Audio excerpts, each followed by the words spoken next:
Hey everybody, how's it going? It is Matt and it is Maniac Monday. I hope each and every one of you are having a great morning, evening, dawn, day, or dusk, whatever it is you're watching this. I hope you're having a great time with some family and some friends, with some loved ones, doing whatever it is that makes you happy because that's what's most important in life. Alright, got that out of the way.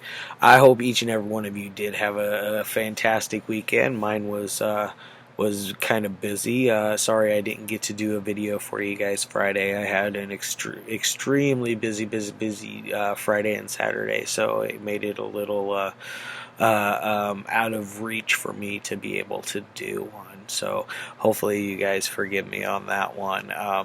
I will make up for that. I will do that title. Not this week, but probably next week. I'll give it another rewatch and then review it for you guys because it was a great film, and I don't want to forget about it and leave it along the wayside because it was so good. Now, anyways, starting off this week with a really good one. This is 80s week, by the way, in case any of you didn't know or didn't hear last week. I will be doing just some random 80s films this week. It'll be more mainstreamer stuff that I will be doing because I don't really necessarily want I have 80s gore stuff and obscure 80s stuff that I could do, but I don't want to cram it all into one week. I would like to spread those throughout some of my regular catalog of films, my regular style, you know what I'm saying, if on that one. But anyways, let's get on to today's movie. Today's movie is a good one. You know me, I always like to start Monday out with a bang, and then I like to end with a bang on Friday. So we're going to go ahead and start with a big bang on Monday, one that I thoroughly enjoy, one that I love the director. The director has done some amazing films, stuff from the Reanimator films to what else do we got? We got Castle Freak. We got Robot Jocks. We got what else has Stuart Gordon done? Beyond, or not Beyond Reanimator. That's Yesna, but From Beyond. You know, that's another one. The guy's done a lot of great films. You know, he's one of those directors that anytime I see his name attached to it, I'm gonna check it out. I have almost all of his films. There's just a few of them I don't have. I still need to get Robot Jocks and a couple of his newer, I guess, like his later career stuff, because there's a few of them in there I don't have. I do. The Fortress is another one that's really cool. It's got Christopher Lambert and who else is in there? Stephen Dorff is in there. Oh gosh, Tom Tolles is in there. That's a great one. I hope that's one that I will review someday because I really loved that one. Now this one, let's see who we got in here. This is from 1987, by the way. It's got Stephen Lee, Guy Rolfe, who plays is amazing in this. He's plays this old toy maker in this role. Very good performance from him, in which I saw something about how he dyed his hair for the role, and it turned his hair yellow, which is kind of funny. They were trying to dye it white. It looks like they got it fixed for the film. That's one of those things like. Hair will do that. It will turn some funky colors when you color it if you don't know what you're doing. And as somebody I used to be a barber, so I know firsthand on things like that. So it can be a little tough, especially when you're working with old people hair like that. And then I almost forgot, Stephen Lee plays a really good character in this. I'm gonna just hold it up. It's dolls. But Stephen Lee plays a really good character in here. He's kind of an innocent type. Very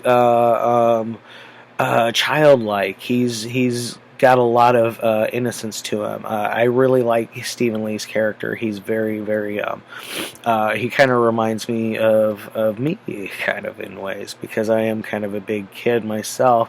I don't have that much innocence in ways, though. I am far from being innocent. I am the quite polar opposite. But anyways, uh, and then who else we got in here? We got Hilary Mason playing the wife to Rolfe, Guy Rolfe. She's very, very well done in here. They're this couple back here hiding in the background. And then we got Ian Patrick Williams in here. He plays this little girl's dad, who is played by Cassie Stewart, I believe, is who the little girl is. I could be wrong. Cassie Stewart might have been the stepmom. I can't remember. And then we got Bunty Bailey in there, who later went on to do the AHA video of "Take on Me." She was the pretty girl in that. From what I've read on here, that's what happened. If that is true, I mean, I guess you guys, if you guys know, please inform me if I am wrong. If I am right, please. Yay. Anyways, but so what is this one about? Now, like I said, this is directed by Stuart Gordon, and this is the Scream Factory Collector's Edition, Blu-ray Collector's Edition that we got here. It's got the wicked slip case on there. I went with, it's got the alternative cover underneath here. It's got that newly commissioned artwork that we saw on the slip cover.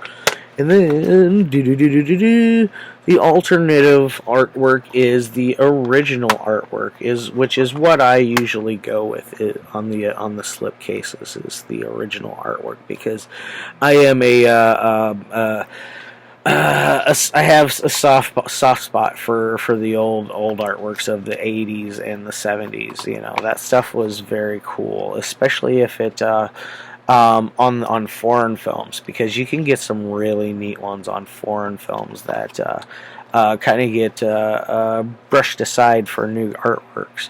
But this one, I think it's absolutely beautiful, the artwork that they did for this one. This is one of my favorite Scream Factory releases out of some of the older stuff that they've done. It's very, very fun film. What is it about? Essentially, it's about this little girl who is with her father and her stepmother for the summer, and her father and stepmother are just horribly bad people. They're jerks. They treat the little girl like garbage. They don't believe a word she says. Just everything about them is just not good, and they're not the best people to be around or to even know, if for the fact that how they treat this poor little girl. And they're traveling along, summertime, blah, blah, blah, blah. They get in a wreck because of it's raining really bad. They find their way to this mansion. It's an old mansion. It looks like it's been dilapidated and nobody lives there, or at least not dilapidated, but it looks like nobody lives there. They pound on the front door. Nobody ever answers. They find a doorway out and back that is open, that they sneak in, and then they're greeted by both Guy Rolfe and Hilary Mason.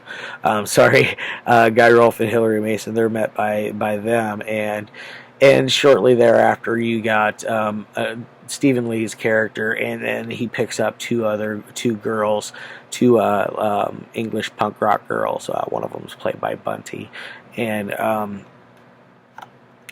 after he picks them up, they get stuck in the mud and all that crud too, because he's got this old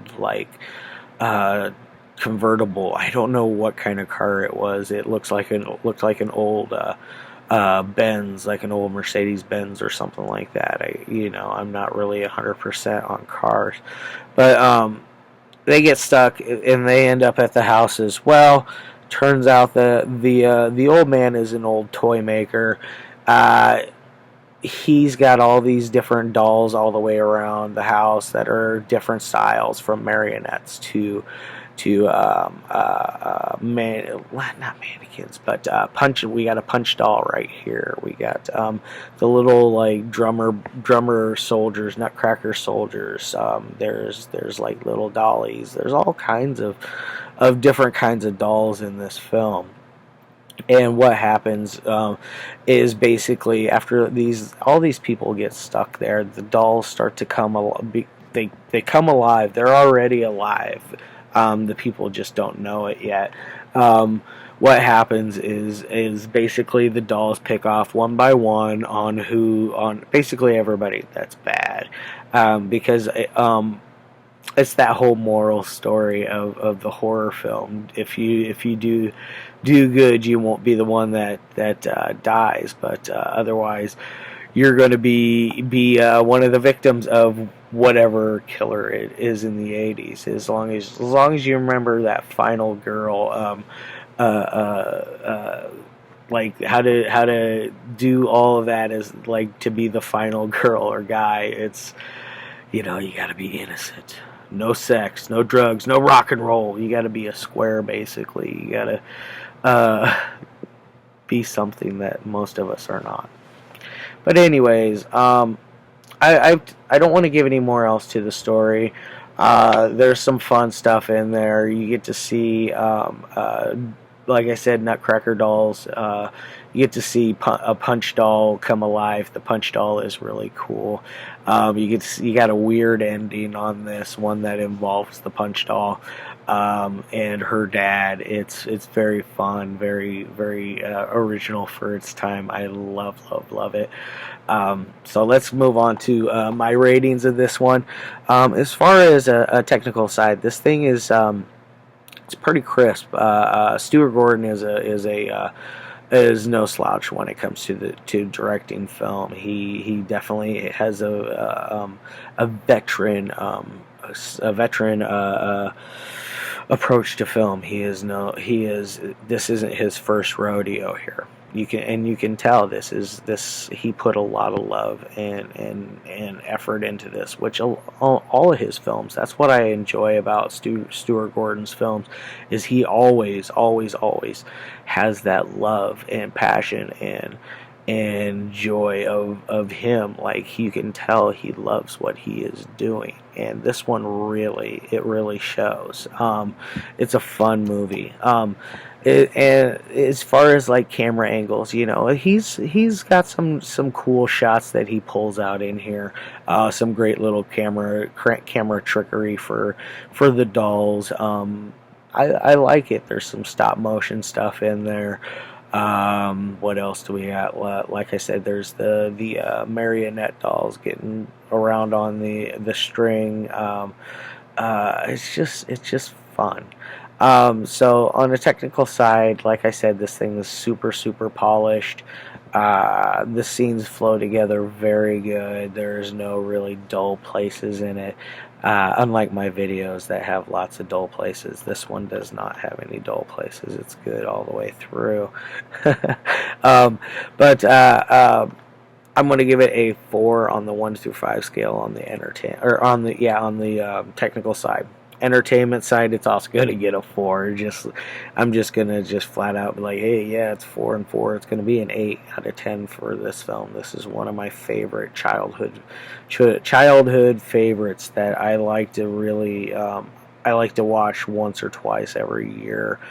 Sometimes 3 times a year. It just depends on how much I feel like reminiscing to the old days, because this one definitely is. I remember being a young child, probably 9 or 10, catching this, maybe 11 or 12. Let's just say 10 to 12, late night. Probably like 1 in the morning, I caught this on Cinemax or HBO or Showtime, one of those, and I was just blown away. I'm pretty sure it was Cinemax. I was just blown away, and I couldn't get enough of what I was watching. And I immediately the next day went to the video store and rented a copy of it, because that's how much I liked it. And it had this old artwork here, which it drew me in even further, because that is so cool. Alright guys, I'm at that 14.5-minute mark. I'm rolling up on 15. I'm going to get the hell out of here. I got some stuff to do tonight. I'll see you tomorrow. I got a doozy lined up for tomorrow. It was one that I found boring as fudge. It was really, really boring, but do tune in tomorrow to see all my exact thoughts on it. All right, y'all. Love your faces. Peace.